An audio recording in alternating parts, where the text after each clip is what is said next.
దాదాపుగా ఒక 13 మంది ఒకసారి డ్రగ్స్ తీసుకున్నారు. వివిధ రకాలుగా కాలేజీలు కూడా ఇన్వాల్వ్ అయింది. వ్యాక్సిన్ వివిధ రకాలుగా చేసేది మేము చెప్తా ఉన్నాం, కానీ అయినా కానీ మీరు కూడా పాటించాలి. మీరు కూడా మీ పిల్లలకు సాధ్యమైనంత వరకు నివారించాలి. సాధ్యమైనంత వరకు ఈ విషయంలో మీ అందరికీ ఒక క్లారిటీ ఉండాలా. మన పిల్లల్ని కాపాడుకోవాలి, మన సంపదను కాపాడుకోవాలి. సపోజ్ చూడండి, రోజుకు 25 మన తెలంగాణకు వచ్చినట్టయితే 25 నుంచి 30 మంది యాక్సిడెంట్ రూపకంగా పోతూ ఉన్నాం. మన పిల్లలకు బండి ఇచ్చినప్పుడు మీరు చెప్పండి ఖచ్చితంగా, నేను 30 నుంచి 40 కన్నా స్పీడ్ ఎక్కువ వెళ్తే నేను బండి ఇవ్వనని చెప్పండి, ఇవ్వనని చెప్పండి. సాధ్యమైనంత వరకు హెల్మెట్ అనేది మస్ట్. ఈ రోజుల్లో 3 లక్షలు 4 లక్షల రూపాయలు పెట్టి బండి కొంటున్నారు. 1500 నుంచి 2000 పెట్టినట్టయితే మంచి ISI మార్కున్న హెల్మెట్ వస్తుంది. ఒక్కసారి గమనించండి. ఈ విషయంలో మీ అందరూ మీ పిల్లలకు ఒక్కసారి చెప్పండి. సాధ్యమైనంత వరకు హెల్మెట్ పెట్టమని చెప్పండి. సాధ్యమైనంత వరకు మేము చాలామంది పిల్లలకు కొంచెం చేశాం, అడిగితే వాళ్ళు ఏమంటారంటే నా జుట్టు ఊసిపోతుందని, లేకపోతే నా కటింగ్ ఖరాబ్ అవుతుందని, వేరే వివిధ రకాలుగా ఏదో చెప్తా ఉన్నారు. అది కరెక్ట్ కాదు. వాళ్ళకి సాధ్యమైనంత వరకు మీరు కూడా మోటివేట్ చేయండి. కంపల్సరీ ఈ విషయంలో మీ అందరికీ అవగాహన ఉండాలి. పిల్లల గురించి చెప్పండి. ముఖ్యంగా రెండో విషయం ఏంటంటే సైబర్ క్రైమ్. ఈ మధ్యలో మన సెల్ ఫోన్లో మనం చాలా ఎక్కువగా ఆపరేట్ చేస్తూ ఉన్నాం. ఒక ప్రైవేటు సంస్థ ఈ మధ్యన సర్వే చేస్తే మన తెలంగాణకు వచ్చినట్టయితే 80% అంటే 24 అవర్స్లో ఒక 8 గంటల నుంచి 10 గంటల వరకు మొత్తం ఫోన్లో ఉంటున్నారు. అది కరెక్ట్ కాదు. సాధ్యమైనంత వరకు మీరు కూడా గమనించండి. మీరు కూడా సెల్ ఫోన్లో ఎక్కువ ఇన్వాల్వ్ కాకండి. సెల్ ఫోన్ను నివారించండి. సాధ్యమైనంత వరకు మనం ఎక్కువ సెల్ ఫోన్లో ఉంటే అనవసరమైన యాప్లు ఇస్తూ ఉన్నారు వాళ్ళు. ఆ యాప్లను మనం క్లిక్ చేస్తూ ఉన్నాం. క్లిక్ చేయడం వల్ల జరిగేటువంటి లాస్ మనకు అవుతుంది.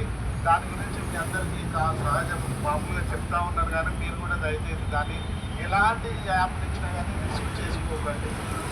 ఈ మధ్యలో ఒక సైబర్ నేరస్తుడు నాకు ఎమర్జెన్సీ హార్ట్ ప్రాబ్లం ఉందని చెప్పాను, కాల్ చేసి అందరు 1 రూపీ అందరు కొట్టుకుంటూ వెళ్ళిపోయారు. 1 రూపీ అంటే అతనికి కావాల్సినంత టార్గెట్ అమౌంట్ అయింది.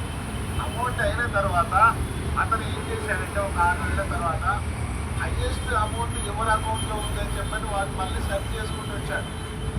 కంప్లీట్ సెర్చ్ చేసుకుంటూ వచ్చాడు. కుషాయిగూడలో ఒక ఎంప్లాయీ, ఆయన మేబీ ఎంప్లాయీ రిటైర్డ్, ఆయన అకౌంట్లో నుంచి ఆయన కూడా 1 రూపీ పేమెంట్ చేసిన తర్వాత 6 నెలల తర్వాత మళ్ళీ అతనికి కాల్ చేసి మీరు ఓఆర్ఆర్ టోల్గేట్ దాటిరు, మీరు డబ్బులు కట్ కాలేదు, మీరు ఓటీపీ నెంబర్ వచ్చింది చెప్పండి అని చెప్పి కాల్ చేసిండు. ఆయన అనుకున్న టైం ఫోన్ చేసే టైంకి 10 నిమిషాల ముందే ఓఆర్ఆర్ దాటించిండు. అంటే టోల్గేట్ పాస్ అయ్యింది బయట చెప్తాను. దాంట్లోకి వచ్చిన తర్వాత టీకే అవి మాకు పతారం అని చెప్పని అన్నారు. ఆయన తర్వాత ఏది ఫోన్ తీసుకొని ఓటీపీ నెంబర్ చెప్పేసి 75 లక్షల రూపాయలు ఒకటేసారి వెళ్ళిపోయింది. 75 లక్షల రూపాయలు. ఆయన నేవీలో ఇద్దరు భార్య భర్త ఫ్యామిలీ వాళ్ళు జాబ్ చేసి రిటైర్డ్ అయ్యారు. 75 lakhs. విషయం మనం అందరం గమనించాలి. ఆయన ఎప్పుడే మళ్ళీ మెసేజ్ వచ్చింది ఐసిఐసి బ్యాంక్ వాళ్ళు ఎప్పుడైనా ఆయన కాల్ చేశారు, ఏంటి మీరు డబ్బు ఇంత డ్రా చేసేదంటే లేదు సార్ నేను డబ్బు డ్రా చేయలేదంటే ఓటీపీ నెంబర్ ఎవరైనా చెప్పారంటే ఇప్పుడే చెప్పాను ఇట్లా ఎప్పుడే సైబర్ నేరస్తుడు అక్కడ చూస్తే ఆయన ఎప్పుడే 1930కు కాల్ చేసి 1930కు కాల్ చేయడం వల్ల ఎప్పుడే ఆ డబ్బులు ఆ సెకండ్ అకౌంట్లో పోకముందే మన వాళ్ళు సైబర్ క్రైమ్ వాళ్ళు చేసేందుకు ఆగిపోయారు. కాబట్టి దయచేసి మీరు మీ పిల్లలకు కూడా చూడండి. ఈ విషయంలో మనం ఫోన్పే గూగుల్ పే చేస్తూ ఉంటాం. సాధ్యమైనంత వరకు చూడండి, అది కూడా నివారించండి. కరెక్ట్ కాదు. సాధ్యమైనంత వరకు క్యాష్ రూపంగా ఇవ్వండి. క్యాష్ రూపంగా మనం ఏం చేసినా కానీ నడుస్తుంది. కానీ స్కాన్ చేయడం అనేది చాలా రకరకాలుగా నేరస్తులు ఈ రోజుల్లో చాలా మనకు మొన్న మా గుణసత్రంలో ఒకటి జరిగింది. వాళ్ళు ఏం చేశారంటే షాప్ వస్తారు, బట్టల షాప్, స్కానర్ ఎక్కేసిండు, లోపల సైడ్ గోడకు పెట్టిండు. మామూలు ఎవరు వచ్చినా ఇట్లా ఇక్కడ స్కాన్ చేయండి అని చెప్పారు. వాళ్ళు అదే చేసిండు, మీ షాపు బిజీగా ఉంటే ఒక నేరస్తుడు చెక్ చేసిండు, స్కానర్ మీద ఇంకో స్కానర్ పెట్టేసి ఏంటి ఈయన మధ్యాహ్నం వరకు షాపింగ్ అవుతా ఉంది, అంతా ఎందుకు మెసేజ్లు వస్తలేవు, స్కాన్ అవుతా ఉన్నాయి అని చెప్పి చూస్తే డబ్బులు అప్పటికి పోవడానికి ఎక్కువ వేసి పెట్టారు. దాదాపు 4 లక్షల రూపాయలు పోయినాయి. కాబట్టి ఆ తర్వాత ఏమైంది, మళ్ళీ వీళ్ళని కూడా టార్గెట్ చేసింది. ఎవరైతే పేమెంట్ చేశారో వాళ్ళని కూడా టార్గెట్ చేశారు. స్కానర్ ద్వారా చేసినటువంటి పేమెంట్ వాళ్ళని కూడా స్కానర్ వాళ్ళు అందుకని ఇద్దరికి మళ్ళీ సైబర్ నేరస్తులు వివిధ రకాలుగా చేశారు. కాబట్టి ఇవన్నీ మీ అందరికి తెలిసి ఉండాలి. సాధ్యమైనంత వరకు కార్డు ఇచ్చేయండి. కార్డు ఇచ్చేసే వల్ల తప్పులేదు. కానీ ఏదైతే మనం పొరపాట్లు చేస్తున్నామో మనం ఆన్లైన్లో సహాయం చేస్తే అది మనకు దుష్మనిగా తయారవుతుంది. సాధ్యమైనంత వరకు దాన్ని నివారించడం, సాధ్యమైనంత వరకు క్యాష్ రూపకంగా సాధ్యమైనంత వరకు చేయండి. క్యాష్ లేదంటే కార్డు చేయండి. కానీ మనం ఆన్లైన్లో కూడా వివిధ రకాలుగా చాలా యాప్స్. ఇంకొకటి ఏంటంటే బహుశా మొన్న ఒక ఇద్దరు అమ్మాయిలను వాళ్ళు డ్రాప్ చేస్తూ ఉన్నారు సైబర్ నేరస్. వాళ్ళు స్టార్టింగ్లో ఎప్పుడో ఒకసారి పాల్గొన్నారంట. పాల్గొన్నందుకు వాళ్ళని వివిధ రకాలుగా ఫోటోలు పెట్టి వాళ్ళని భయపెట్టించి వాళ్ళని వివిధ రకాలుగా టార్గెట్ చేస్తారు. వాళ్ళు భయపడ్డారు.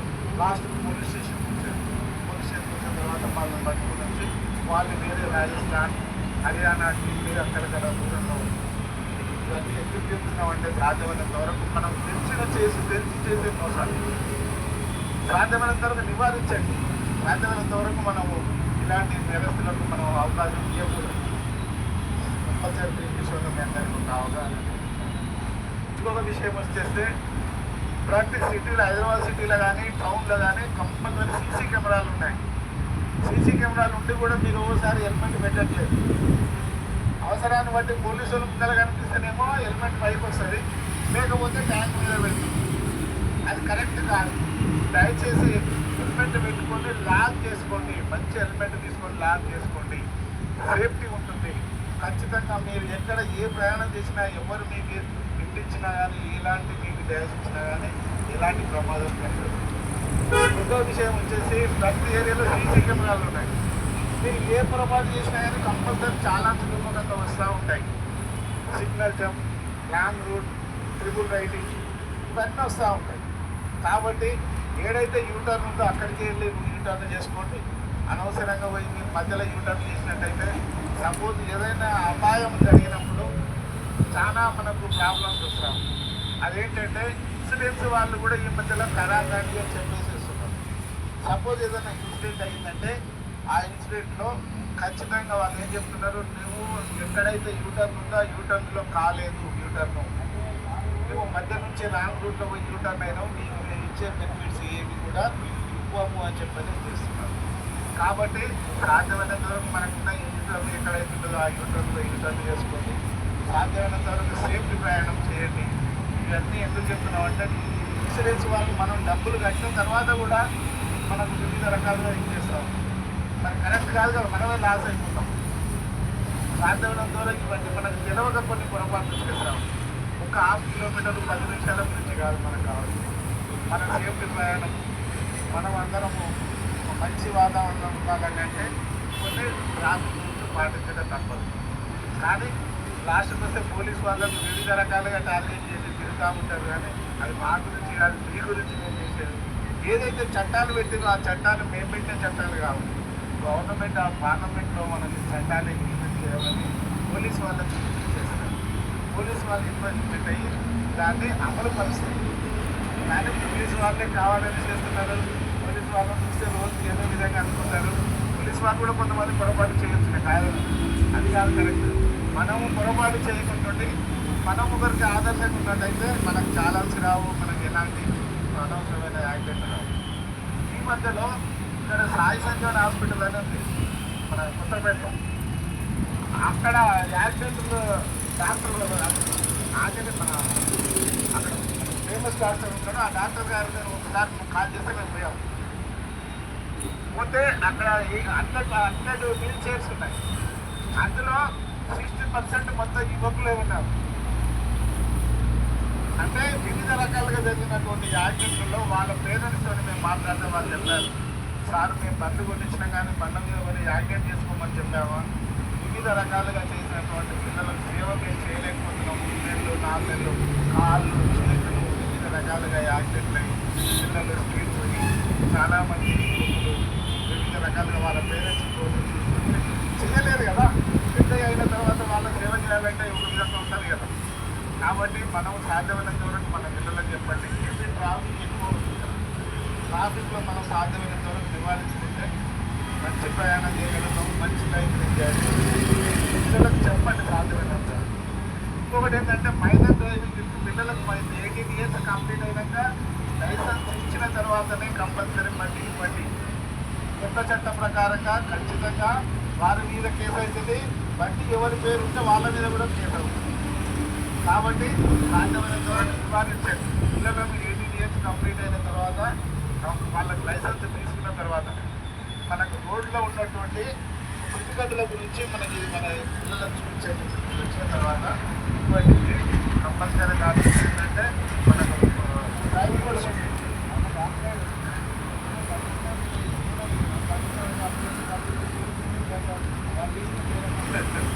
అట్లా ఉంటుంది.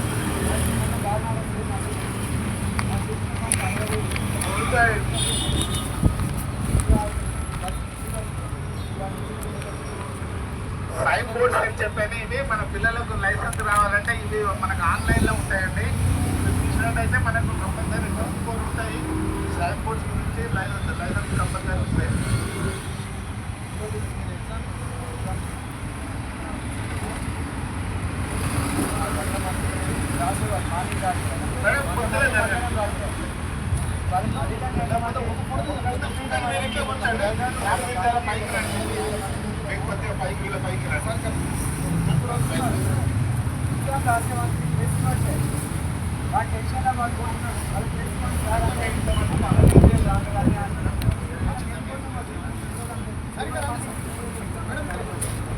ఇంకోటి ఇప్పుడున్న లేటెస్ట్ టెక్నాలజీ ఏముంది, కంప్యూటర్ ఆటోమేటిక్ క్లోజ్ అయిపోతుంది. వాళ్ళు ఏం చేస్తారు, ఆల్రెడీ ఒక రోజు ముందు ప్రొసీజర్ ఉంటుంది. ఆ ప్రొసీజర్ ఫాలో కావాలి. ఇప్పుడు వచ్చినాక ఇక్కడ ఏడుస్తారు, ఎగ్జామ్ టైం అయిపోయింది సార్ మమ్మల్ని వల్లాను. ఆ పోలీసు ఫైన్ అవుట్ చేస్తారు, ఎగ్జామ్ ఫైన్ అవుట్. అది తీసుకుని నేను కూడా కాబట్టి పేపర్లు ఒక్కసారి ఇట్లా చూపించారు. వచ్చినప్పుడు చెప్పండి. అంటే మీరు ఎక్కడి నుంచి బయట నుంచి వచ్చారా మేడం? మీరు ఎక్కడి నుంచి వచ్చారు మేడం? కటాచెరు. అక్కడ కూడా సెంటర్ ఉంది. ఇక్కడ నుంచి వదిలి అక్కడనే ఇస్తే బాగుంటుంది కదా. అంత దూరం నుంచి ఇచ్చేస్తే అసలు మొన్న నిజామాబాద్ నుంచి వచ్చారండి. నిజామాబాద్ నుంచి వచ్చారు. అసలు ఇది కరెక్ట్ కాదు సార్. అసలు నిజంగా మరి అక్కడ కుప్పడిపోవాలంటే నెంబర్ ఆఫ్ ఉంటుంది. అక్కడ కూడా నిజామాబాద్ నుండి వచ్చిండు. ఆల్రెడీ ఆల్ టికెట్ ప్రొసీజర్ ఉంటుంది. ఎగ్జామ్ కూడా థ్యాంక్ యూ సార్. అందరికీ మరొకసారి ట్రాఫిక్ రూల్స్ పాటించండి. అందరూ మీరు కూడా మీ పిల్లలకు చెప్పండి అమ్మా. చాలా సంతోషం. ఓకే.